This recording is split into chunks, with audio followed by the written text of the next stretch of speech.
தமிழகத்தில் படித்தவர்களே வேலைவாய்ப்பு இல்லை என நாதக தலைமை ஒருங்கிணைப்பாளர் சீமான் தெரிவித்துள்ளார்.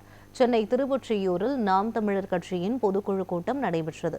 இதில் கலந்து கொண்டு பேசிய சீமான், தமிழ்நாட்டில் படித்தவர்களுக்கே வேலைவாய்ப்பு இல்லாத நிலை உள்ளதாக தெரிவித்தார். இலவசம் என்பது வளர்ச்சி திட்டம் கிடையாது என்ற அவர், அது கவர்ச்சி திட்டம் என கூறினார். தங்களைப் போல தனித்து போட்டியிட்டு தத்துவ நிலைப்பாட்டை எடுத்து பேசி தன்னை வென்று காட்டினால் அதுதான் வெற்றி எனவும் சீமான் தெரிவித்தார். உலகில் மிகச்சிறிய எண்ணிக்கை கொண்ட இனங்கள் எல்லாம் தங்களுக்கென்று ஒரு நாடடைந்து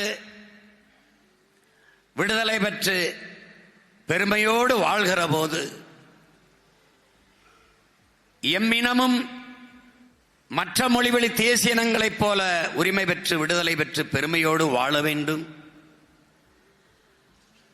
ஒரு இனம் என்றைக்கு முழுமையான விடுதலையை அடையும், அது என்றைக்கு தனக்கென்று ஒரு நாடு அடைகிறதோ அன்றுதான் அந்த இனம் முழுமையான விடுதலையை அடையும். 26 தேர்தலில் நாம் வெற்றி பெற வேண்டியது எவ்வளவு பெரிய முக்கிய முதன்மையானதோ, எப்படிப்பட்ட ஒரு தேசியத்தின் பெருங்கனவோ, அப்படிப்பட்ட ஒன்று பிப்ரவரி 21 நடக்கிற மாநாடு மாபெரும் வெற்றிகர மாநாடாக நடக்க வேண்டியது.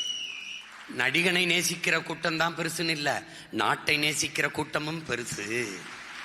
பணத்தை விடவும் இனமும் அது மானமும் பெரிது என்று நினைக்கிற கூட்டம் இங்கே பெரிது என்று காட்டணும்னா நீ திரண்டு தான் தீரணும், குவிஞ்சுதான் தீரணும்.